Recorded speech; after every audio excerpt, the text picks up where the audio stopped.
ಇನ್ನು ಮೇಲೆ ಬೆಂಗಳೂರು ಮೆಟ್ರೋದಲ್ಲಿ ಇರಲ್ಲ ಲೋಕೋ ಪೈಲಟ್. ರಾಜಧಾನಿಯಲ್ಲಿ ಚಾಲಕರಹಿತ ಮೆಟ್ರೋ ಓಡಿಸಲು ಮೆಟ್ರೋ ಪ್ಲಾನ್ ಮಾಡಿಕೊಂಡಿದೆ. ಇನ್ನು ಮುಂದೆ ಎಲ್ಲ ಹೊಸ ಮಾರ್ಗದಲ್ಲಿ ಚಾಲಕರಹಿತ ಮೆಟ್ರೋ ಅಂದ್ರೆ ಡ್ರೈವರ್ ಇರೋದಿಲ್ಲ ಅಂತ, ಲೋಕೋ ಪೈಲಟ್ಗಳಿರೋದಿಲ್ಲ. ರಾಜಧಾನಿಯಲ್ಲಿ ಚಾಲಕರಹಿತ ಮೆಟ್ರೋ ಓಡಿಸೋದಕ್ಕೆ ಮೆಟ್ರೋ ಪ್ಲಾನ್ ಮಾಡಿಕೊಂಡಿದೆ. ಒಂದು ಸ್ವಿಚ್ ಅನ್ನು ಹೊತ್ತು ಬಿಡ್ತಾರೆ, ಅದು ಎಲ್ಲಿಗೆ ರೀಚ್ ಮಾಡಬೇಕು ಅಲ್ಲಿಗೆ ರೀಚ್ ಮಾಡಿ ತಂತಾನೆ ಹಿಂದಕ್ಕೆ ಬರುತ್ತೆ. ಸದ್ಯ ಹಳದಿ ಮಾರ್ಗದಲ್ಲಿ ಮಾತ್ರ ಚಾಲಕರಹಿತ ಮೆಟ್ರೋ ರೈಲು ಸಂಚಾರ ಆಗ್ತಿದೆ. ನೇರಳೆ ಹಸಿರು ಮಾರ್ಗ ಹೊರತುಪಡಿಸಿ ಎಲ್ಲ ಮಾರ್ಗದಲ್ಲೂ ಕೂಡ ಚಾಲಕರಹಿತ ಮೆಟ್ರೋ. ಗುಲಾಬಿ ನೀಲಿ ಮಾರ್ಗ, ಕಿತ್ತಲೆ ಕೆಂಪು ಮಾರ್ಗದಲ್ಲೂ ಕೂಡ ಚಾಲಕರಹಿತ ಮೆಟ್ರೋ. ನೇರಳೆ ಹಾಗೂ ಹಸಿರು ಮಾರ್ಗದಲ್ಲಿ ಚಾಲಕರಹಿತವಾಗಿ ಓಡುವ ಸಿಗ್ನಲಿಂಗ್ ಸಿಸ್ಟಮ್.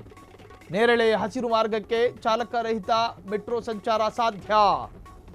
ಹೀಗಾಗಿ ಮುಂದೆ ಆರಂಭವಾಗುವ ಮಾರ್ಗಗಳಲ್ಲಿ ಚಾಲಕರಹಿತ ಮೆಟ್ರೋ. ಚಾಲಕರಹಿತ ರೈಲಿಗಿಂತ ಚಾಲಕರಹಿತ ಮೆಟ್ರೋ ನಿರ್ವಹಣೆ ಸುಲಭ. ಇನ್ನು ಮೇಲೆ ಬೆಂಗಳೂರು ಮೆಟ್ರೋದಲ್ಲಿ ಇರಲ್ಲ ಲೋಕೋ ಪೈಲಟ್. ಬೆಂಗಳೂರು ಸ್ವಲ್ಪ ಡೆವಲಪ್ಮೆಂಟ್ ಆಗ್ತಾ ಇದೆ. BMRCLನಿಂದ ಹೊಸ ಹೊಸ ಯೋಜನೆಗಳೆಲ್ಲವೂ ಕೂಡ ಹೊರಹೊಮ್ತಾ ಇದೆ.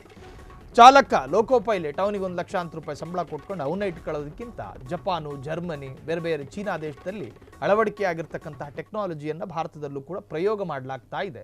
ಚಾಲಕ ಇರೋದಿಲ್ಲ, ಸ್ಟೇರಿಂಗ್ ತಿರುಗಿಸ್ಬೇಕು ಅಂತಿಲ್ಲ, ಹಾರ್ನ್ ಹೊಡಿಬೇಕು ಅಂತಿಲ್ಲ, ಸುಚ್ಚತ್ತು ಒಯ್ತಾ ಇರು.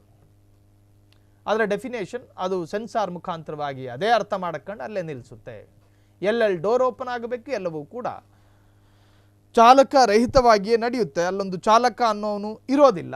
ಇದು ಬೆಂಗಳೂರಿನಲ್ಲಿ ಇತ್ತೀಚೆಗೆ ಅದು ಕೂಡ ಒಂದಷ್ಟು ಪ್ರತ್ಯೇಕವಾದಂಥ ಮಾರ್ಗದಲ್ಲಿ ಮಾತ್ರ ಚಲಿಸೋದಕ್ಕೆ ಅನುಮತಿ ಸಿಕ್ಕಿರುವಂತಹದ್ದು. ಹಾಗಾಗಿ BMRCL ಈ ತರಹದ್ದೊಂದು ಅಭಿವೃದ್ಧಿಗೆ ಬಂದಿದೆ. ಚೀನಾ ದೇಶದಂತಹ ದೇಶಗಳಲ್ಲಿ ಈ ತರಹದ ಟೆಕ್ನಾಲಜಿಗಳೆಲ್ಲವೂ ಕೂಡ ಇದಕ್ಕೆ ನಮ್ಮ ಭಾರತಕ್ಕಿಂತ 20 ವರ್ಷ ಮುಂದಿದೆ ಚೀನಾ.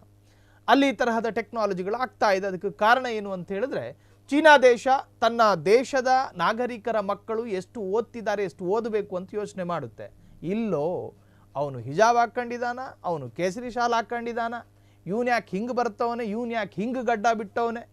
ಟೊಪ್ಪಿ, ಗಡ್ಡ, ಹಿಜಾಬು ಬಿಟ್ಟರೆ ಬೇರೆ ವಿಚಾರದ ಬಗ್ಗೆ ಚರ್ಚೆ ಆಗೋದಿಲ್ಲ ಭಾರತದಲ್ಲಿ. ಹಾಗಾಗಿ ನಾವು ಸ್ವಲ್ಪ 20 ವರ್ಷ ಹಿಂದಿದ್ದೀವಿ. ಸದ್ಯ ಹಳದಿ ಮಾರ್ಗದಲ್ಲಿ ಮಾತ್ರ ಚಾಲಕರಹಿತ ಮೆಟ್ರೋ ರೈಲು ಸಂಚಾರ. ನೇರಳೆ ಹಸಿರು ಮಾರ್ಗ ಹೊರತುಪಡಿಸಿ ಎಲ್ಲ ಮಾರ್ಗದಲ್ಲಿ ಚಾಲಕರಹಿತ ಮೆಟ್ರೋ ಸಂಚಾರ. ಗುಲಾಬಿ ನೀಲಿ ಮಾರ್ಗ, ಕಿತ್ತಳೆ ಕೆಂಪು ಮಾರ್ಗದಲ್ಲೂ ಕೂಡ ಚಾಲಕರಹಿತ ಮೆಟ್ರೋ. ನೇರಳೆ ಹಾಗೂ ಹಸಿರು ಮಾರ್ಗದಲ್ಲಿ ಚಾಲಕರಹಿತವಾಗಿ ಓಡುವ ಸಿಗ್ನಲಿಂಗ್ ಸಿಸ್ಟಮ್ಗಳು ಕೂಡ ಹಾಕಲಾಗಿದೆ. ನೇರಳೆ ಹಸಿರು ಮಾರ್ಗಕ್ಕೆ ಚಾಲಕರಹಿತ ಮೆಟ್ರೋ ಸಂಚಾರ ಸಾಧ್ಯ. ಹೀಗಾಗಿ ಮುಂದೆ ಆರಂಭವಾಗುವ ಮಾರ್ಗದಲ್ಲಿ ಚಾಲಕರಹಿತ ಮೆಟ್ರೋ ಬರಲಿದೆ. ಚಾಲಕರಹಿತ ರೈಲುಗಿಂತ ಚಾಲಕ ಸಹಿತ ಮೆಟ್ರೋಗಿಂತ ಚಾಲಕರಹಿತ ಮೆಟ್ರೋ ನಿರ್ವಹಣೆ ಸುಲಭ ಎಂದು BMRCL ಅಂದಾಜು ಮಾಡಿದೆ. ಕ್ಷಣ ಕ್ಷಣದ ಸುದ್ದಿಗಳಿಗಾಗಿ ಫ್ರೀಡಂ ಟಿವಿ ಸಬ್ಸ್ಕ್ರೈಬ್ ಮಾಡಿ, ಲೈಕ್ ಮಾಡಿ ಹಾಗೂ ಫಾಲೋ ಮಾಡಿ. ಹೊಸ ಸುದ್ದಿಗಳ ನೋಟಿಫಿಕೇಶನ್ಗಾಗಿ ಬೆಲ್ ಐಕಾನ್ ಮೇಲೆ ಕ್ಲಿಕ್ ಮಾಡಿ.